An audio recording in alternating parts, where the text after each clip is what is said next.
I feel like there's a space for more like dad conversations. I always enjoy, listening to dad podcasts. I enjoy consuming content, and we can get into like, why does this podcast exist?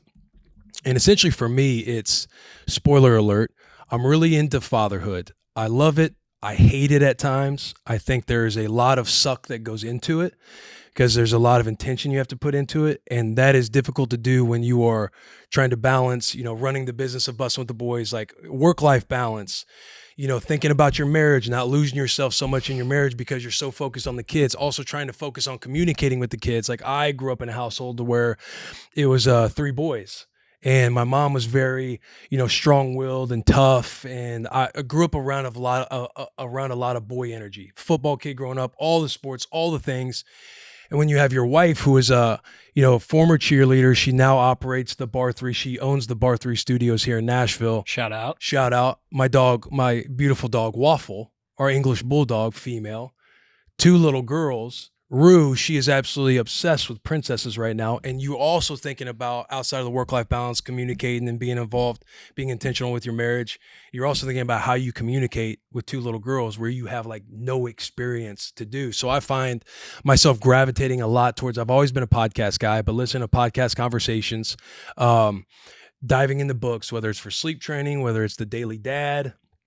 I find myself just gravitating towards a lot of dad content. And I feel like when I hear dads or people speak on parenthood, whether it's moms, dads, anybody, I find myself, able to kind of grab a lot of perspective for my own situations to where you're sitting in the truck and you're like, yes, you go through that shit too. And you go home and you kind of tell your wife, hey, buddy over here, he was doing this, or hey, this couple did this, or here's a little wrinkle that we could be dealing with. Rue, my whole Instagram algorithm, I feel like is all parenthood.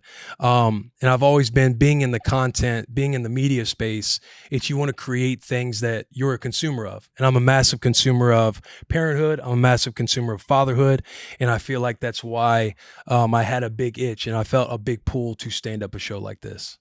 To echo going off what you're saying, with my tweet that I put out when we did like launch the trailer, I typed that tweet out 500 times because I was trying to evoke like how passionate you are about this subject. And every single time I wrote it down, I was like, God, I can't put it into words. But when I first started at Bussin' and you would ask me to like connect and go to coffee with you, initially it was about like Bussin' and how's moving, across the nation, blah, blah, blah. But our conversation would always land on, hey, are you and Jill thinking about kids? And we would just like, because you'd be like, hey, you're really, when you're posting these photos of Rue, you're really getting Jilly being in the fever right now. I'm going to have to get you to slow down. Bro, Rue is way too cute. And Jill is like truly was struck with baby fever from Rue. And that was a massive problem that I was facing. And in myself being like, I feel like I'm inadequate. I don't feel like I'm there financially. I don't feel like I'm there maybe like maturity wise. Am I ready to be a dad? Like I'm going to have to be, my life is over. And now it's all about this other thing. Yeah. This other human. But seeing the way that you and Taylor balance work and family, I was like, I can have a career. I can have friends. I could be passionate about my career, but also be a great dad.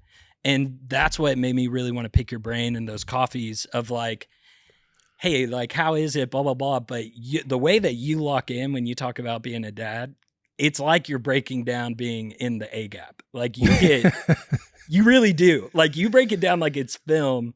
When you come back from like a great conversation with Charo or some life lesson that you learn with Rue, hearing you talk about it with just people in the office, that's what made me believe in this show. I was like, dude, he does this every day already. Because you realize too, it's like, we're all going to fuck it up often.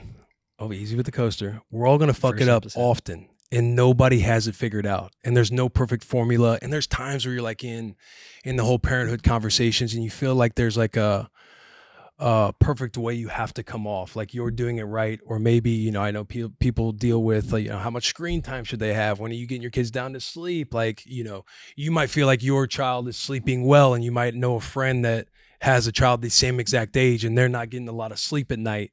And you feel like whether it's guilt or shame, there's so many emotions and you just realize we're all trying to figure it out. I feel like that's what the show is. sharing experience together, fucking it up together, figuring it out together, and just showing up the next day, because that is like parenthood in a nutshell. Yeah. Because there's just going to be all that chaos. There's a lot of fun. There's a lot of chaos. So I can get into our whole entire Rosemary trip last week, because it was, you got a 3-year-old now, you have a 6-month-old, you're packing the car, you're doing all this stuff. You have an 8-hour drive. Like, it is chaos at times, bro. Yeah. For just little moments of when you're sitting on the beach and you're just like, and you finally have a calm moment and you're like, this is why you do it. And then you just, that night when you're trying to put him to bed, you're trying to do bedtime, you're trying to feed him, you're trying to do all the things. Can I watch Little Bear? Can I do this? Hey, we got to go to bed. And then it's chaos again until the next day, until you get to that next moment to where you're like, oh, this is it right here. This is the life. Oh yeah.